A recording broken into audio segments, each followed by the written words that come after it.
Okay, so hi there, folks. We're now in our next video in instrumentation and technology and mathematics. What we're going to do today is we're going to have or copy or we're going to follow all what is happening here in this Word file, and then we're going to follow it um, using the word editor, and then you can see the keyboard here. Whatever I'm typing is reflected there. So what we're going to do is we're going to follow this. Let's start here. We're going to first let our equation editor to be there. We're going to have this. This is again a 10th root of x squared plus y squared. So what we're going to do is we're going to type sqrt open parenthesis. We're going to put 10, and we need to put that an ampersand or an end. That is shift 7 on your keyboards. And we're going to type x squared plus y squared. Close parenthesis. And if we're going to click space on that, the 10 here will be on the index, and then this x squared plus y squared will be inside the radical symbol or radical sign there. So, okay, so that's how you type anything with the nth root. So again, sqrt, going to follow that 5, fifth root, and rather shift 7, x cubed plus x squared plus x plus 1, close parenthesis, hit enter, or rather space, and then it will give you that. Okay, next is we're going to have the index summations, like we have backslash sum, and then we have some notation here. We're going to make use of this of the underscore, open parenthesis. First is I equals 1, and similarly with um the square, with what we did in the square, we're going to put some end, and then we write I greater than, say, greater than or equal to 0, close parenthesis, space. It will give you that. Or rather, maybe it's an and at. The other thing, if ever you get error, you just erase that one, then click space, or click enter rather, then it will give you the index summation. Okay, so let's do that again. Sum underscore I equals 1. Maybe it's not end, it's at. So let's make use of shift 2. Okay, shift 2, and then we have I is greater than j is greater than or equal to 0. Close parenthesis, hit space, and then no, it's not at. Anyways, if that's a mistake, what you'll do is just delete that and then click enter. And then you can have a lot of indexes here. Okay, so let's follow that one. Say I plus j. Okay, so again, let's do that again. Another one. Sum underscore. We want to have I. For instance, I equals 1, and then that's the lower limit. The upper limit is 4, for instance. And then we click space, it will give us that. You just click on the left side or click down below and then hit enter. It will give you another index. So for instance, we're going to follow that this one here. Okay. So what we have is I is greater than or equal to j, which is greater than or equal to 1. And then we have this value of 2I minus j. There. Well, I won't be following this. Okay, if you want, so we can just follow this one, the last line, so that it won't be fast.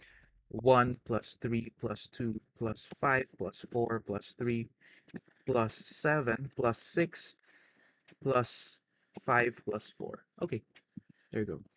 And then we're going to follow the same thing again, but only that we added them together. So we have, let's try or check it.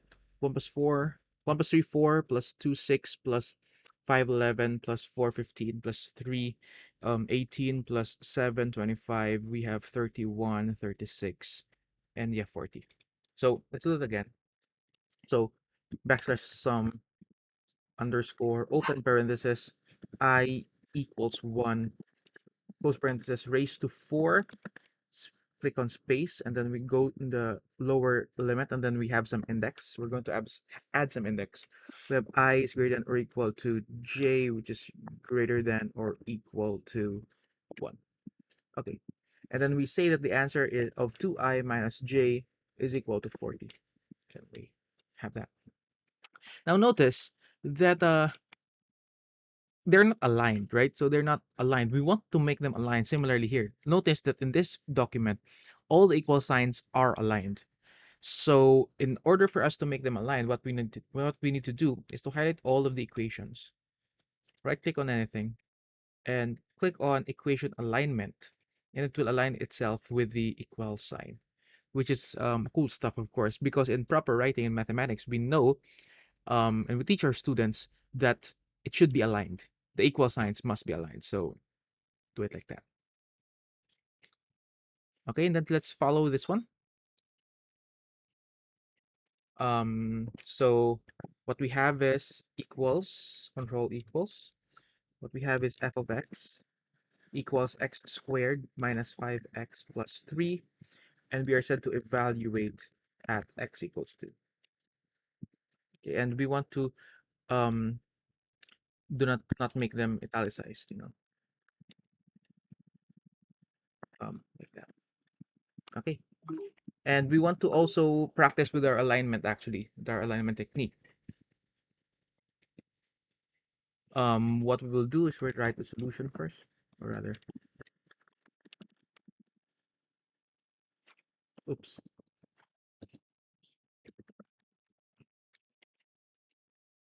Okay, and we want to align it on here.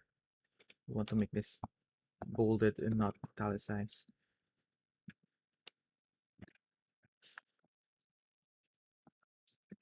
Okay, there.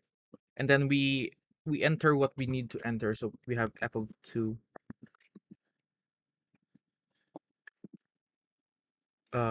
It's not centered because I undid that. F of 2 equals, well, we just substitute the value of 2 in the above stated equation. So 5, or function, 2 plus 3. Then we click space. Um,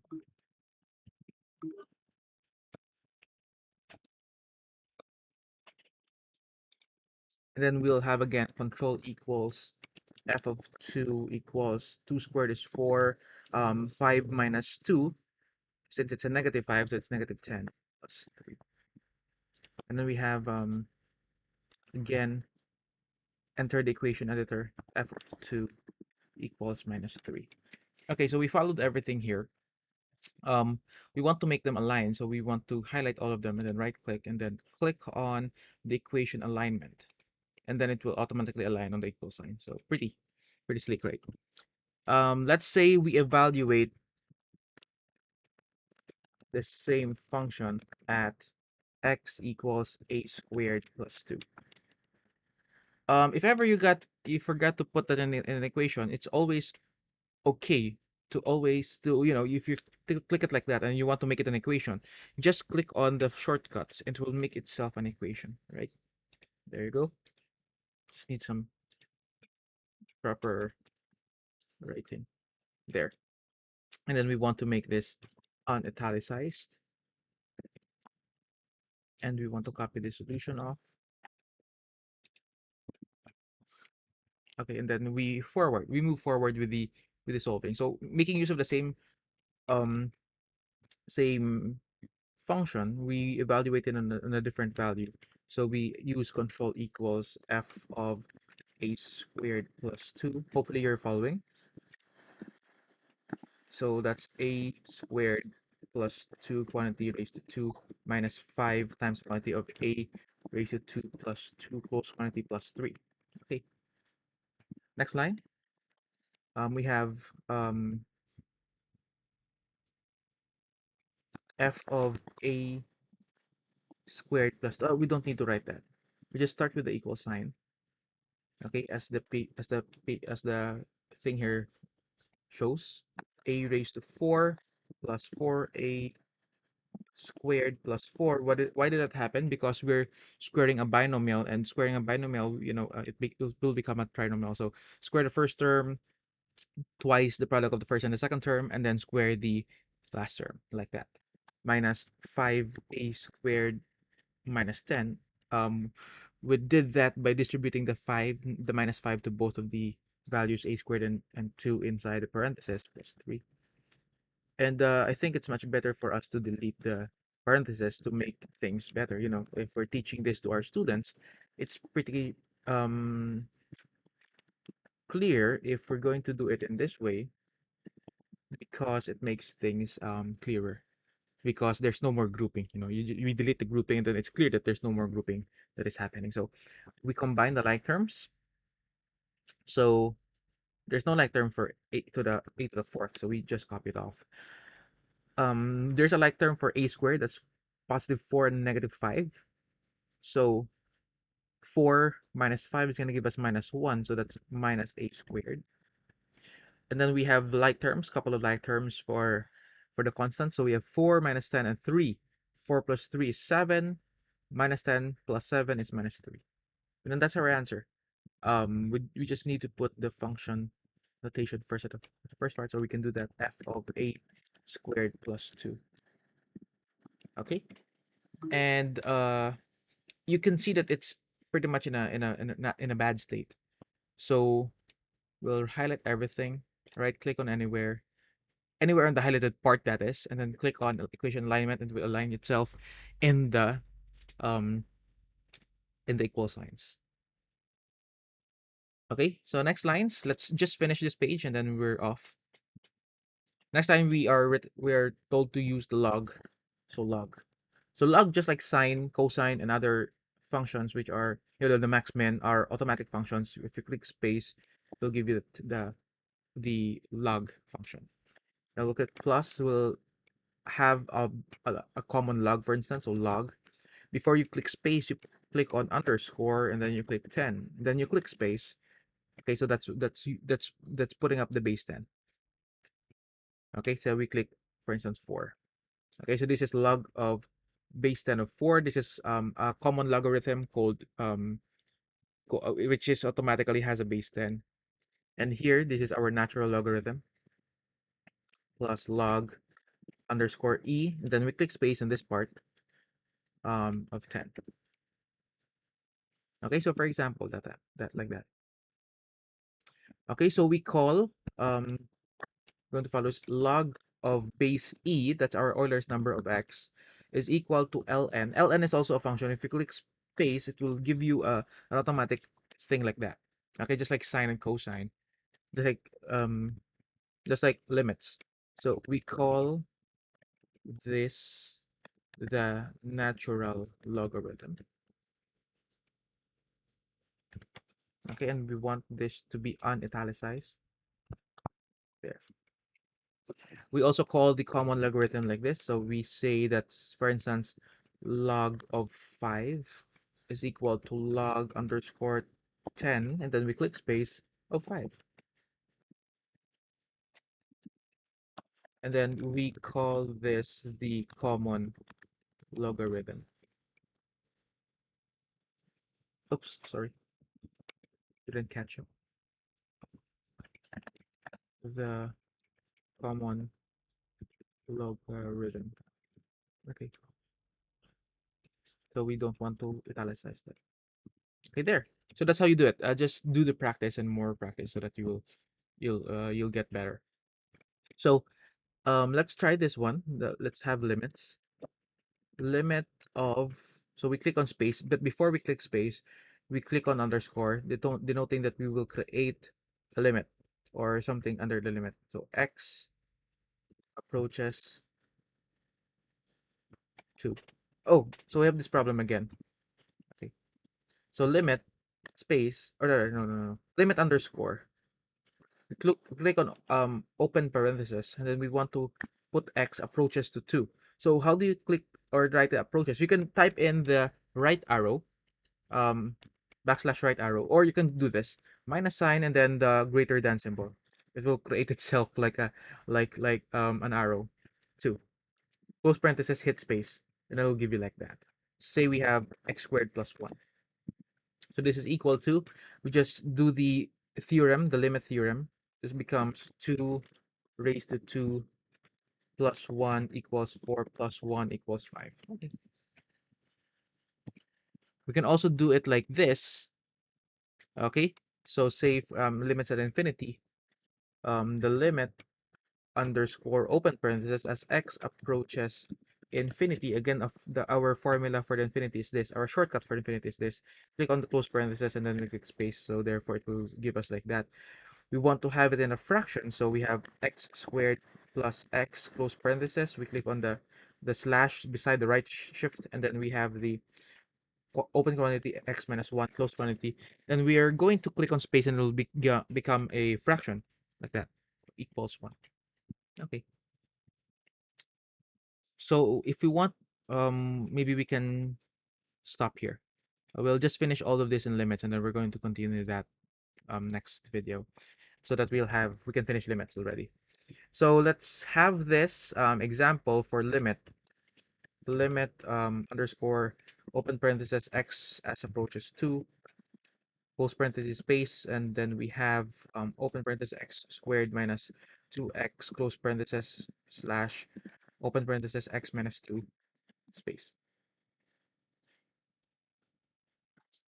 Oh, maybe got excited again. I think I didn't type in the space underscore x approaches 2 close parenthesis space. Oh, there's a moment. Limit underscore like that.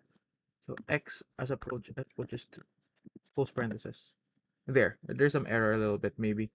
Open parenthesis x squared minus 2x close parenthesis x minus 2 close parenthesis space, and then we try to evaluate it in this time. So what we do by the limit function. So we have 2 raised to 2 minus 2 times 2 close parenthesis back slash forward slash open parenthesis 2 minus 2. That will give us a fraction, and then this becomes 0 over 0. And we want to fix that. So we say that the limit underscore as x approaches 2 close parenthesis um, again there's an error here, limit underscore x as x approaches 2 space. Then we type in the same old thing, x squared minus 2x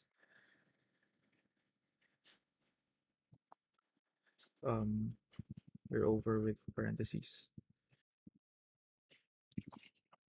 Then we end this with a close parenthesis, forward slash, open parenthesis, x minus 2. Oops, that's the thing. I forgot the parenthesis. So should be x minus 2 down here. Then we go forward, move forward to, manipulate the limit. So we type in lim underscore as x approaches 2 space. So what we say is we evaluate, like, becomes x times quantity of x minus 2 forward slash quantity x minus 2 close parenthesis. We do this by common monomial factoring. From here, maybe we can get some space here so that we won't need to. Okay, here. So what we did is we have had a common monomial factor in the numerator. So imagine we can cancel the x minus 2 bits. So this is gonna become limit underscore as x approaches 2 space x is equal to 2. Okay, hence we say in the next line that the limit underscore as x approaches 2, oops, limit, sorry, get it wrong, limit underscore,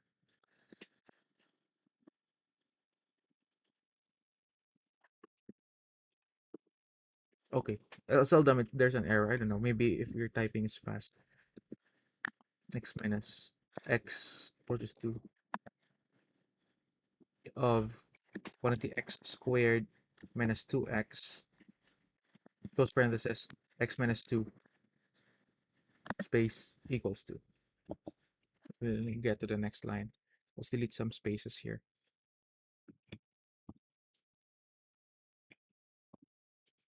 Okay, there. So we want to have this, and we want to make them in a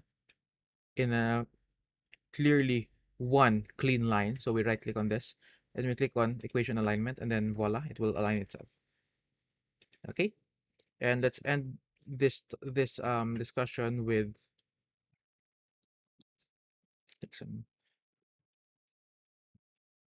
let's end some discussion with a constant. Let's have this one. So we say that e is equal to the limit underscore open parenthesis as n approaches infinity, infinity, close parenthesis, space. Then we have open parenthesis 1 plus 1 over n, close parenthesis, space, raised to n. So this is the continuous compounding. You get the limit as n approaches infinity. So you may first thought if you do continuous compounding on your interest, this is actually on business math. You will get to infinity, but actually there's a limit. This first was seen when James Bernoulli was studying limits, and he saw that there is a limit. There is, or studying this business mathematics thing in compound interest, he found out that there's a limit. So, but he only knew that it's only between 2 to 3. Doesn't really know the exact value, but Euler's the one who discovered that the value is 2.718281828 up until I think for the 10 decimal places or more, maybe more than that. So this is the Euler's number, generally speaking. The Euler's constant is the backslash gamma. So don't confuse yourself with that. Okay, Euler's number, Euler's constant. So even though Euler didn't intend to call this Euler's number, but he used the letter E in that book that he created in the paper that he published. So it came to be known by Euler's number. So why not? So that's it for this video. Hopefully you learned something from this, and catch up. There will be more videos to come. So thank you very much for watching.